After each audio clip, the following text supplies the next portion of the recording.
What is the best practice for customer service? सर्वप्रथम तर प्रत्येक कस्टमरला आज पैशापेक्षा व्हॅल्यू जास्ती पाहिजे, पहिली गोष्ट. दुसरी गोष्ट, अपेक्षा कंट्रोल करणं is going to be very difficult. तर प्रत्येक उद्योजकाला आज एक्सपेक्टेशन मॅनेजमेंटचा कोर्स केला पाहिजे.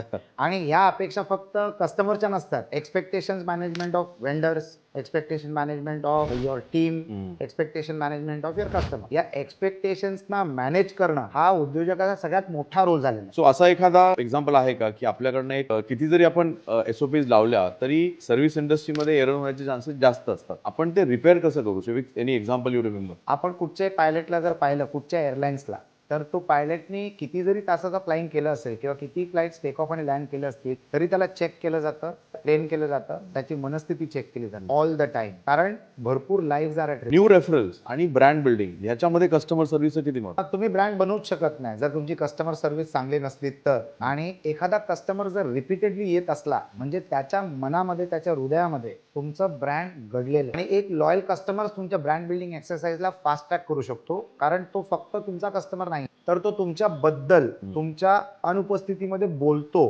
लोकांना रेकमेंड करतो, काही वेळांना तो आग्रह देखील करतो. असे सर्व्हिस प्रोव्हायडर्स आहेत. रेस्टॉरंट्स म्हणा, हॉटेल्स म्हणा, रिसॉर्ट्स म्हणा, एअरलाईन्स म्हणा, चष्म्याची दुकानं म्हणा, जिथे तुमचं ब्रँड बिल्डिंग एवढं स्ट्रॉंग बनतं की यू जस्ट कीप ग्रोईंग. उद्योग यश या यूट्यूब चॅनलमध्ये आपण प्रत्येक वेळी उद्योजकांचे वेगवेगळे चॅलेंजेस घेतो आणि त्याच्यावर आपण डिस्कशन करतो. आज आपल्यावर आहेत ॲग्नेलो राजेश अथायडे सर आणि आपण त्यांच्यावर एक विषय डिस्कस करणार आहोत. सर, आजचा विषय आहे कस्टमर सर्व्हिस. जितकं डिमांडिंग आपलं मार्केट होत चाललेलं आहे, कस्टमर डिमांडिंग होत चाललेलं आहे, तर त्या कस्टमरला सॅटिस्फाय करणं खूप अवघड झालेलं आहे आणि कस्टमरच्या अपेक्षा पण आता बदलत गेलेल्या आहेत. Customer is also evolved. तर what is the best practice for customer service? सर्वप्रथम तर प्रत्येक कस्टमरला आज पैशापेक्षा व्हॅल्यू जास्ती पाहिजे, पहिली गोष्ट. दुसरी गोष्ट, अपेक्षा कंट्रोल करणं is going to be very difficult. तर प्रत्येक उद्योजकाला आज एक्सपेक्टेशन मॅनेजमेंटचा कोर्स केला पाहिजे. आणि ह्या अपेक्षा फक्त कस्टमरच्या नसतात, तर expectations management of vendors, expectation management of your team, expectation management of your customers. या एक्सपेक्टेशन्सना मॅनेज करणं हा उद्योजकाचा सगळ्यात मोठा रोल झालेला आहे. पण मला असं वाटतं की जर तुम्ही ह्याचं बरोबर प्लॅनिंग केलं तर ते तुम्ही यशस्वी प्रकारे करू शकता. करेक्ट. कस्टमर याला आज एवढी चॉईस आहे अगोदरपेक्षा. आणि दुसरी गोष्ट कसं आहे, अगोदर कस्टमरला जे दिसायचं तिथेच तो जाऊन चेक करायचा काय अवेलेबल आहे किंवा काय अवेलेबल नाही आहे. परंतु आज सोशल मीडियामुळे त्याला पूर्ण जगातले ऑप्शन्स दिसून येतात. तर तो एज्युकेटेड झालेला आहे, बऱ्यापैकी एज्युकेटेड. त्याचं अज्ञान झिरो आहे. आता तो ज्ञानी झालेला आहे आणि त्याला एक्झॅक्टली माहिती आहे की त्याला काय पाहिजे. तर अशा कस्टमरला हाताळण्यासाठी स्वतःची ट्रेनिंग असणं गरजेचं आहे आणि पूर्ण टीमची देखील व्यवस्थित ट्रेनिंग झालेली पाहिजे. विदाऊट ट्रेनिंग तुम्ही कुठच्याही कस्टमरला आजच्या तारखेला हँडल करू शकत नाही. तर अपेक्षा बाळगणं आणि त्यांना मेंटेन करणं, this has become the new challenge in this digital era. तर मला असं वाटतं it is not very difficult. तुम्हाला कॉन्शियस असलं पाहिजे, अवेअर असलं पाहिजे आणि वेल ट्रेन्ड असलं पाहिजे. सगळ्यात चांगला तुमचा ट्रेनर जो असतो ना, तो तुमचा स्पर्धा असते. तुमची स्पर्धा तुम्हाला ट्रेन करते, तुमचं कॉम्पिटिशन तुम्हाला ट्रेन करतं. तर तुमच्या टीमला जर तुम्ही तुमच्या स्पर्धेकडे पाठवलं, कॉम्पिटिशनकडे पाठवलं, तर ते त्यांना ट्रेन करतील की ते कशा पद्धतीने कस्टमर्सना मॅनेज करतात. तर I think this is a process आणि प्रक्रिया जे मला वाटतं प्रत्येक यशस्वी उद्योजक चांगल्या प्रकारे घडवतोय. ग्रेट. सो आता आपल्याकडे दोन प्रकारचे बिझनेसेस मेजरली असतात. एक असतं प्रोडक्ट आणि एक असतं सर्व्हिस बेस्ड. येस. प्रोडक्टमध्ये customer service is very easy I think, कारण ती आपण कायझेन वगैरे अशा टेक्नॉलॉजीज करून त्याच्यामध्ये एरर कमी करू शकतो.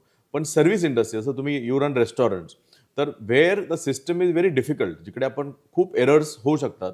सो असा एखादा एक्झाम्पल आहे का की आपल्याकडनं एक किती जरी आपण SOPs लावल्या तरी सर्व्हिस इंडस्ट्रीमध्ये एरर होण्याचे चान्सेस जास्त असतात because there are human intervention. तर once there is a challenge with customer service, आपण ते रिपेअर कसं करू शकतो? म्हणजे with any example you remember? आपण कुठच्याही पायलटला जर पाहिलं, कुठच्या एअरलाईन्सला, तर तो पायलटनी किती जरी तासाचा फ्लाइंग केलं असेल किंवा किती फ्लाइट्स टेक ऑफ आणि लँड केले असतील, तरी त्याला चेक केलं जातं, त्याला ट्रेन केलं जातं, त्याची मनस्थिती चेक केली जाते ऑल द टाइम. कारण भरपूर lives are at risk. Yes. त्याच प्रकारे आपल्या सर्व्हिस इंडस्ट्रीमध्ये सर्व्हिस मेंटेन करणं एक फार कठीण गोष्ट आहे. तुम्ही 10,000 मशीन्स एकत्र चालवू शकता, पण 10 लोकांना चालवणं किंवा त्यांना मॉनिटर करणं इज व्हेरी व्हेरी डिफिकल्ट. त्याच्यासाठी तुमचे SOPs स्टँडर्ड ऑपरेटिंग प्रोसिजर्स हे वेल ट्रेंड असलेले फार गरजेचं आहे आणि they need to be monitored. तुमचे डिफेन्स कधी पण तुम्ही खाली नाही ठेवू शकत. तुम्हाला नेहमी प्रत्येक वेळेला तुम्हाला अलर्ट राहणं गरजेचं आहे. जे कस्टमर्स असतात ते वेगवेगळे येत राहतात किंवा तोच कस्टमर्स परत परत येतो किंवा तोच कस्टमर्स त्याच ब्रँडच्या वेगवेगळ्या शाखांवर पोहोचतो. तर त्याला जी फिलिंग आली पाहिजे ना ती येणं फार गरजेचं आहे. प्रत्येक ब्रँड एक कल्चर असतं आणि त्या कल्चरमध्ये स्टाफना अडॅप्ट करून घेणं फार महत्त्वाचं आहे किंवा त्यांना त्या कल्चरमध्ये ट्रेन करून घेणं फार महत्त्वाचं आहे. त्या कस्टमरला असं वाटलं पाहिजे की चेहरे वेगळे वेगळे आहेत पण भाषा एकच आहे. असे अनेक ब्रँड्स मी ओळखतो. फॉर एक्झाम्पल तुम्ही कुठच्याही 5 स्टार हॉटेलला गेलात, ब्रँडेड 5 स्टार हॉटेलमध्ये, तर त्यांचं कल्चर सेम वाटतं. म्हणजे भाषा बदली होऊ शकते, चेहरा बदली होऊ शकतो, शहर बदली होऊ शकतं, पण त्यांची वागणूक तीच असते. तर त्यांना एवढं ग्रिल आणि ट्रेन केलं जातं की ते कधीच चुकत नाही. म्हणजे तुम्ही त्याच ब्रँडच्या वेगवेगळ्या शाखांमध्ये तोच प्रश्न विचारा, तुम्हाला उत्तर तसंच मिळेल. हा प्रभाव आहे ट्रेनिंगचा आणि कंटिन्युअस ट्रेनिंगचा आणि लिडरशिपचा. सर्व्हिस सेक्टरमध्ये तुमच्या लिडरशिपवर भरपूर काय अवलंबून असतं. ते डिसिप्लिन मेंटेन करणं, ती सिनर्जी मेंटेन करणं, रिदम मेंटेन करणं, म्हणजे सगळ्यांची वागणूक मॅच झाली पाहिजे मालकापासून तर खालच्या थरापर्यंत. लोकांना वेलकम करायची पद्धत, त्यांना ट्रीट करायची पद्धत, त्यांना सर्व्ह करायची पद्धत, याच्यामध्ये कुठेही पुढे मागे होता कामा नाही. म्हणजे ही एक फार चांगली प्रक्रिया आहे आणि सर्व्हिस इंडस्ट्री सगळ्यांचा खेळ नाही आहे. प्रोडक्ट इंडस्ट्री देखील सगळ्यांचा खेळ नाही. प्रोडक्ट इंडस्ट्री तरी चांगली आहे, म्हणजे तुम्हाला मॅनेज करता येते, कारण तुम्ही प्रोडक्ट जे आहे ना ते कुठेतरी मॅन्युफॅक्चर करता, क्वालिटी स्टँडर्ड मेंटेन करू शकता, लुक अँड फील मेंटेन करू शकता, पॅकेजिंग मेंटेन करू शकता. तर ते प्रोडक्ट जगातल्या कुठच्याही भागात जरी दिसलं तरी ते तसंच दिसणार. तुमचं प्रोडक्ट तसंच वागणार, कारण it is factory manufactured, wholesale manufactured. तर त्याच्यामध्ये तुम्हाला फेरबदल कदाचित जाणवणार नाही. परंतु सर्व्हिस सेक्टरमध्ये अलर्टनेस, अवेअरनेस, एज्युकेशन आणि कल्चर या गोष्टींना मेंटेन करणं अत्यंत महत्त्वाचं आहे. कम्प्युटर क्लासेसच्या माध्यमातून, सेंट अँजेलोस कम्प्युटर्स लिमिटेडच्या माध्यमातून आमचा सगळ्यात जास्ती वेळ जायचा, जेवढा आम्ही स्टुडंट्सना ट्रेन करायला लावायचो त्याचे साधारणतः 25% वेळ आमचा जायचा स्टाफना ट्रेन करण्यासाठी. आणि कंटिन्युअस, म्हणजे आपण कधीच सांगू शकत नाही की चला आता ट्रेनिंग संपली. सांतेस स्पा कुझिनमध्ये प्रत्येक दिवशी आम्ही त्याला हडल मीटिंग्स म्हणतो. 30 मिनिटाची ट्रेनिंग असते आणि ब्रीफिंग असते. नवीन स्टाफ, जुना staff, good staff, average staff, कसलाही स्टाफ असताना त्याला कंटिन्युअसली तुम्हाला रोज रिमाइंड करावं लागतं. एव्हरी डे त्या व्यक्तीला तुम्हाला रिसेट करावं लागतं. जसं तुम्हाला प्रत्येक पायलटला फ्लाईटच्या अगोदर एअरलाईन्सची कंपनी जी असते ती त्याला रिसेट करते, त्याच प्रकारे तुम्हाला सर्व्हिस इंडस्ट्रीमध्ये प्रत्येक टीम मेंबरला रोज रिसेट करणं गरजेचं आहे. तुम्ही टेक इट फॉर ग्रांटेड करूच शकत नाही. क्या बात. सो वेगवेगळ्या लेवलवर मला वाटतं याचं डेफिनेशन बदलत जाईल की मोठ्या ब्रँडसाठी कस्टमर सर्व्हिस हा फॉर्मॅट वेगळा असेल, पण छोट्या उद्योजकांसाठी कस्टमर सर्व्हिस ह्याचे प्रोसेस वेगळे असतील. एखादा छोटा उद्योजक आहे आणि तो एकटाच सर्व्हिस इंडस्ट्रीमध्ये आहे, तर 2 गोष्टी. एक तर सगळ्या कस्टमर बरोबर कम्युनिकेशन कसं ठेवायचं, कारण that is also part of customer service. नाहीतर कस्टमर्सला वाटतं की आता माझं काम झालं आणि I am not been taken care. आणि दुसरं, एवढं करूनही जरा आपल्याकडनं एखादी एरर झाला, चूक झाली, तर what is the first step. म्हणजे तुमच्याकडनं एखादी अशी चूक झाली असेल एका कस्टमरबरोबर न कळतपणे, तर how do you rectify that, acknowledge करणं की माझ्याकडनं ही चूक घडलेली आहे आणि ॲक्सेप्ट करणं की आम्ही चुकलो आणि त्याला करेक्शन करणं फार महत्त्वाचं. प्रोॲक्टिव्हनेसला ना कस्टमर कधीच विसरत नाही. म्हणजे आपण स्वतःहून त्यांनी कळवायच्या अगोदर जर आपण त्याला कळवलं तर ही गोष्ट तो कधीच विसरणार नाही. तर तुम्ही त्या सिच्युएशनला कसं हँडल करताना ते अत्यंत महत्त्वाचं आहे. फॉर एक्झाम्पल सर्व्हिस इंडस्ट्रीमध्ये तर चुका होत राहतात. तुम्ही किती तयारी जरी केली ना तरी काय ना काहीतरी चुकणारच. तर त्याला तुम्ही रेक्टिफाय कसे करू शकता त्याचं पण तुम्ही एक स्टँडर्ड ऑपरेटिंग प्रोसिजर करा. म्हणजे त्याला काय ऑप्शन नाही आहे. आता आमच्या एका बिझनेसमध्ये कस्टमरला काय पाहिजे होतं आणि ते आमच्याकडे नव्हतं, पण माझ्या स्टाफने त्याला हँडल वेगळं केलं. म्हणजे त्याच्या चेहऱ्यावरनं आणि त्याच्या कपड्यांवरनं त्याला समजलं की हा या कम्युनिटीचा माणूस आहे.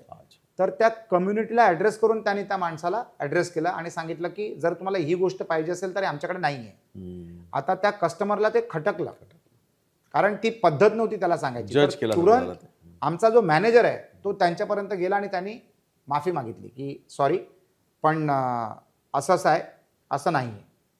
तर प्रोॲक्टिव्हनेस आणि स्पीड ऑफ ॲक्शन हे अत्यंत फास्ट असलं पाहिजे.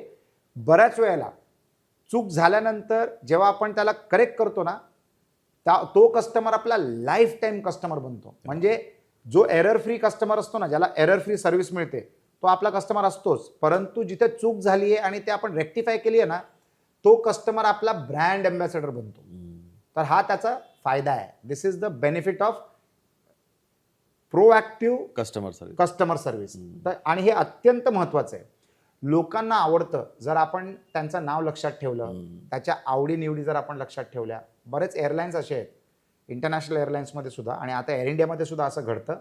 जर तुम्ही रेग्युलर असलात ना एका फ्लाईटवर, समजा जर मला दिल्लीला जायची फ्लाईट कॉन्स्टंटली तीच असेल, महिन्यामध्ये मी समजा 8 वेळा जातो आणि कॉन्स्टंटली तीच फ्लाईट असेल आणि अनेक वेळेला तेच स्टाफ जर भेटतात, तर the staff know you by name, the staff know your preferences. ते स्वतःहून येऊन तुम्हाला विचारतात की would you like to repeat your coffee after the lunch. ह्या गोष्टी आहेत ना, कस्टमरला अत्यंत खुश करतात. आपल्या आवडीनिवडी जर आपल्या सर्व्हिस प्रोव्हायडरला लक्षात राहतात, म्हणजे आपली त्यांच्या मेमरीमध्ये किंमत आहे आणि जागा आहे. आणि ही जी भावना आहे ना, हे जे इमोशन आहे ना, हे त्या कस्टमरला त्या ब्रँड बरोबर जोडून घेतं. तर this are small aspects of customer service जे करणं गरजेचं आहे. आणि जर तुम्ही करत गेलात तर तुमची कम्युनिटी बनते. सध्या कोणालाही वन टाइम कस्टमर नको आहे, लोकांना रिपीट कस्टमर पाहिजे. आणि रिपीट कस्टमरचा अर्थ काय, म्हणजे तुम्ही तुमच्या कस्टमरची एक कम्युनिटी बनवलेली आहे. आणि जो तुमचा रिपीट कस्टमर असतो ना, तो नेहमी तुमचा टेस्टिमोनियल असतो. तो तुमच्याबद्दल चर्चा करतो आणि तुमच्याबद्दल चांगली माहिती त्यांच्या ग्रुपमध्ये पसरवतो. त्याच्यापेक्षा मोठी जाहिरात काहीच नाही आहे. कस्टमर टेस्टिमोनियल, एका कस्टमर टेस्टिमोनियलची किंमत जी आहे ना, एका न्यूजपेपर ॲडपेक्षा जास्ती असते. कारण it is a user experience which is sharing, real time user experience. Great. माझा पुढचा प्रश्न तोच होता की कस्टमर सर्व्हिसमधून आपण आपला ब्रँड बिल्ड करू शकतो. कस्टमर सर्व्हिसमधून आपल्याला रेफरल्स मिळू शकतात. आणि याच्या मागे कस्टमर सायकोलॉजी, सर्व्हिस करताना एक्झॅक्टली त्या कस्टमरला फक्त आपला प्रोडक्ट आणि सर्व्हिस नको आहे, तर त्याच्या सायकोलॉजिकल नीड पण त्यातनं आपल्याला पूर्ण करायचे आहेत. म्हणजे ही शुड बी वेलकम, त्याला रिस्पेक्ट मिळणं गरजेचं आहे, त्याला एक इम्पॉर्टन्स देणं गरजेचं आहे.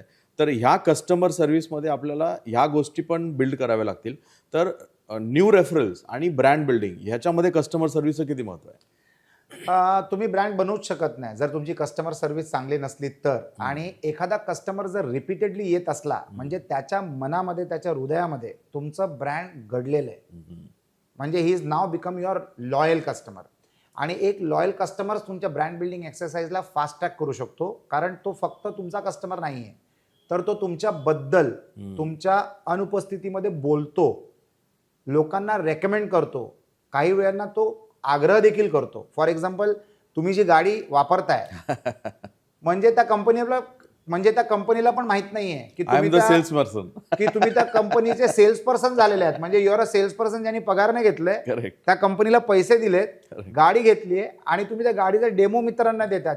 You are so extraordinarily happy with the product, with the service आणि त्या प्रोडक्टची टेक्नॉलॉजी. मी 3 गाड्या विकल्या त्याच्या, आणि तुमच्यामुळे 3 गाड्या झालेल्या आहेत आणि मी एक घेणार आहे, म्हणजे 4 होतील. करेक्ट. ह्याला नशीब लागतं. म्हणजे ज्या कंपनीकडे असं प्रोडक्ट असेल किंवा ज्या कंपनीची अशी सर्व्हिस असेल, तिथे तुम्ही विचार करा त्याचं ब्रँड बिल्डिंग किती स्ट्रॉंग होतं. अनेक असे सर्व्हिस प्रोव्हायडर्स आहेत, रेस्टॉरंट्स म्हणा, हॉटेल्स म्हणा, रिसॉर्ट्स म्हणा, एअरलाईन्स म्हणा, किंवा चष्म्याची दुकानं म्हणा, जिथे तुमचं ब्रँड बिल्डिंग एवढं स्ट्रॉंग बनतं की यू जस्ट कीप ग्रोईंग. कुठच्याही उद्योजकाला ना दोघांमध्ये एक प्रॉब्लेम असतात. एखादा असा उद्योजक असतो ज्याला कस्टमर कमी असतात, तर त्याचा भर असतो कस्टमर वाढवायचे कसे. दुसरा एक उद्योजक असा आहे ज्याच्याकडे कस्टमरची भरमार आहे. त्याचं टेन्शन असतं की या क्राऊडला मॅनेज कसं करायचं, हँडल कसं करायचं, आपला कुठचाही कस्टमर नाराज नाही झाला पाहिजे. म्हणजे प्रत्येक उद्योजकाचे वेगवेगळे चॅलेंजेस आहेत आणि त्या वेगवेगळ्या चॅलेंजेसना मॅनेज करणं गरजेचं आहे. ज्याच्याकडे कमी कस्टमर्स आहेत त्याच्या एक्झिस्टिंग कस्टमर्सना तो कसा टेस्टिमोनियल बनवू शकतो, ज्याच्यामुळे त्याचे फुटफॉल्स वाढतील आणि कस्टमर्स वाढतील, याच्यातर्फे त्याला अभ्यास करायला पाहिजे. ज्याच्याकडे भरपूर फुटफॉल्स आहेत आणि भरपूर कस्टमर्स आहेत ते कस्टमर्स मॅनेज आणि मेंटेन कसे राहतील याचा त्यांनी अभ्यास करून इम्प्लिमेंटेशन करणं गरजेचं आहे. म्हणजे कस्टमर सर्व्हिस ही एवढी कंटिन्युअस प्रोसेस आहे ना, that you cannot lose your ball. म्हणजे तुमचा त्या बॉलवर लक्ष असणं गरजेचं आहे. इट्स अ मुव्हिंग वन आणि you have to keep your sharp focus on that. उद्योजकाचं हेच काम आहे. आणि सगळ्या गोष्टींमध्ये whether it is a service providing customer or a product providing customer, customer service is very important. प्रोडक्टमध्ये कदाचित तो कस्टमर तुम्हाला भेटायला येत नसणार, तो तुम्हाला कॉल करतो, तर तुमचं etiquette on telephone call is very very important.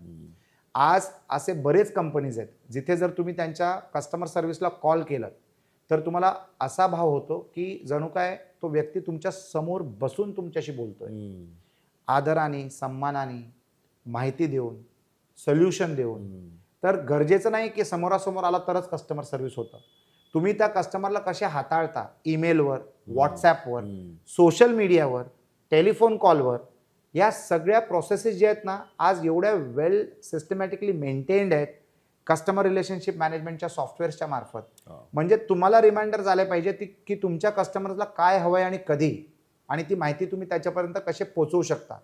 तर हे जर तुम्ही ऑटोमॅटिक आणि ऑटो मोडवर जर तुम्ही या सर्व्हिसेसला मेंटेन ठेवलं ना, तर तो customer will get addicted to you, your brand, your product or your service. आणि तोच हेतू असला पाहिजे प्रत्येक उद्योजकाचा. ग्रेट. बिझनेसमध्ये सगळेजण म्हणतात की माझ्या ॲसेट्स आहेत, but satisfied customer is also a very big asset. आणि बऱ्याचदा जॉईंट व्हेंचर्स किंवा हे सॅटिस्फाईड कस्टमर बेसवर होतात. म्हणजे आपण एक्झाम्पल बघतो फेसबुक आणि जिओ यांचं टायप झालेलं आहे. तर both needs each others customers actually. तर व्हॅल्युएशन करताना कस्टमर बेसचं किती महत्व आहे आणि त्यांनी काय व्हॅल्यू ॲड होते? सगळ्यात मोठा महत्व असतो कस्टमर बेसचा. कारण ब्रँड जे असतं ना ते लोकांच्या मनामध्ये असतं आणि डोक्यामध्ये असतं. ओके, किती लोक त्या ब्रँडला ओळखतात आणि किती लोक त्या ब्रँडचे प्रोडक्ट किंवा सर्व्हिसेस घेतात याच्यावर अवलंबून असतं तुमचा टर्नओव्हर, त्याच्यावर अवलंबून असतं तुमचं नेट प्रॉफिट, तुमच्या बिझनेस एफिशियन्सीवर अवलंबून असतं तुमचं नेट प्रॉफिट. पण तुमचा टर्नओव्हर किंवा नेट प्रॉफिट कोण देतं तुम्हाला? तुमचा कस्टमर. तर तुमचे कस्टमर्स कोण आहेत, तुमचे कस्टमर्स कुठे आहेत, तुमचे कस्टमर्स किती आहेत, तुमचे कस्टमर्स कसे आहेत आणि किती लॉयल आहेत, रिपीट व्हॅल्यू किती आहे. आणि सध्या टेक्नॉलॉजीमुळे प्रत्येक गोष्टीचं तुम्ही मापून घेऊ शकता. तो डाटा अवेलेबल असतो, मेजरेबल आहे. जो तुमच्यामधला इन्व्हेस्टर असतो, तुमच्या कंपनीमध्ये इन्व्हेस्ट करणारा व्यक्ती असतो, स्ट्रॅटेजिक इन्व्हेस्टर असेल किंवा पब्लिक इश्यू असेल, IPO असेल, लोकांना ह्या डाटामध्ये फार इंटरेस्ट असतं की how competent is the company. आणि कॉम्पिटन्स लेवल चेक करण्यासाठी तुम्हाला कस्टमर बेसवर लक्ष टाकावं लागतं.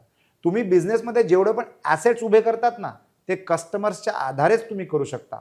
कारण जर त्यांनी तुम्हाला बिझनेस दिला तरच तुमच्याकडे पैसा असू शकतो बँकेचे EMI भरण्यासाठी, जेणेकरून तुम्ही ती प्रॉपर्टी घेऊ शकता किंवा गाड्या घेऊ शकता किंवा चांगले स्टाफ अपॉइंट करू शकता किंवा चांगली जाहिरात करू शकता.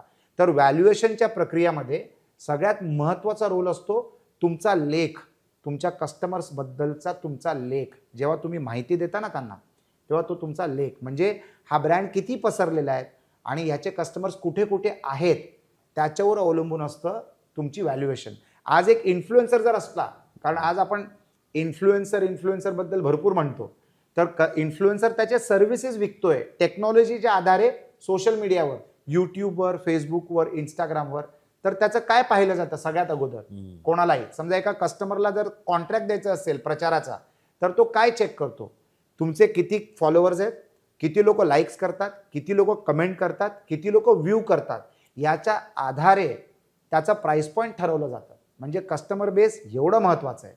आणि जर तुमचे कस्टमर्स कोण आहेत हे जर समजलं तर अजून अतिउत्तम.